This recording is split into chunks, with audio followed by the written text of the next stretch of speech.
Ini potret kita hari ini. Kita merasakan bahwa kontribusi perekonomian masih sangat terkonsentrasi di sebuah wilayah. Bapak Ibu bisa saksikan di sini. Separuh lebih berada di Pulau Jawa. Kemudian di Kalimantan ada 9%, Sulawesi 7%, sisi timur ada 2,5%, sisi barat ada 22%. Ini perlu ditingkatkan. Bukan Jawa diturunkan, tapi yang luar Jawa mengalami intervensi untuk peningkatan.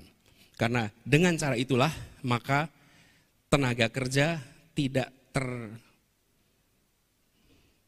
terdorong untuk pindah ke tempat yang ada pekerjaan yang mayoritas ada justru di Pulau Jawa. Lalu tadi juga disampaikan oleh teman-teman sekalian, ini semua yang tadi saya sampaikan menyetarakan kesempatan, memberikan peningkatan kesejahteraan, itu harus dikerjakan dalam sebuah demokrasi yang sehat. Kita membutuhkan demokrasi yang deliver, demokrasi di mana ide gagasan menjadi yang terdepan di dalam proses politik dan kebijakan itu menjadi output yang dituju oleh semua. Kebijakan untuk kesejahteraan. Jadi kami melihat kualitas demokrasi ini harus ditingkatkan. Kita tadi salah satu menyebut soal kebebasan berekspresi. Demokrasi itu bukan hanya soal ada pemilu atau tidak. Tapi demokrasi itu adalah nilai-nilai yang tumbuh di dalam masyarakat di mana aspirasi bisa diproses melalui proses politik tanpa ada rasa takut, tanpa ada tekanan, dan kemudian nantinya bisa menjadi keputusan-keputusan yang dilaksanakan semuanya dalam kedamaian. Nah ini yang sekarang seringkali menjadi masalah. Karena kita menyaksikan kalau di sosial media sih banyak sekali yang kalau mau nulis itu nyebutnya Konoha, Wakanda gitu. Apa artinya? Ini menunjukkan ada self-censorship. Bahkan kemarin ada yang menyebutkan bahwa kota yang polusinya paling buruk namanya Lahore. Dan lalu mengkritik kota Lahore habis-habisan. Kenapa? Ini tanda-tanda yang tidak sehat. Kenapa saya katakan begini? Ada dua sistem di dunia ini. Demokratik dan non-demokratik.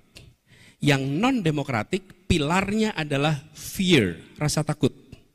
Itu non-demokratik. Yang demokratik pilarnya adalah trust. Sebuah demokrasi mengandalkan keterbukaan, mengandalkan kebebasan, dan di bawahnya ada pilar bernama kepercayaan atau trust.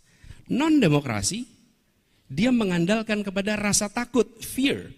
Karena itu perhatikan, rejim-rejim otoriter pasti menggunakan rasa takut untuk menjalankan kekuasaannya. Begitu rasa takut itu hilang, rejimnya tumbang. Arab Spring, Filipina, kemudian Iran, Afrika Utara, bahkan ketika transisi di 97-98, itu karena fear itu hilang, semua bergerak. Begitu fear hilang, maka rezim tumbang. Nah, ketika kita dalam demokrasi dan ada fear, sesungguhnya ini tanda-tanda yang tidak sehat. Karena itu harus dikembalikan. Kebebasan berbicara harus menjadi prioritas yang harus kita bereskan di dalam tahun 24 ke depan. Harus. Jadi kalau ada pasal-pasal di dalam undang-undang yang mengganggu kebebasan berekspresi, sudah seharusnya itu direvisi dan harus bisa melindungi justru kebebasan berekspresi. Bukan malah menghalangi kebebasan berekspresi. Nah, undang-undang ITE itu bermasalah kami melihat bukan pada melindungi data, itu yang diperlukan, melindungi data, melindungi informasi. Tapi ketika itu pasal-pasal karet itu dipakai untuk meredam ekspresi kebebasan, itu bermasalah. Kasihan lapor bengkel bermasalah aja bisa disebut pencemaran nama baik. Padahal pelayanan bengkel, bukan pelayanan pemerintah nih, pelayanan bengkel aja. Bahkan pelayanan rumah sakit begitu. Lalu sekalian, ini semua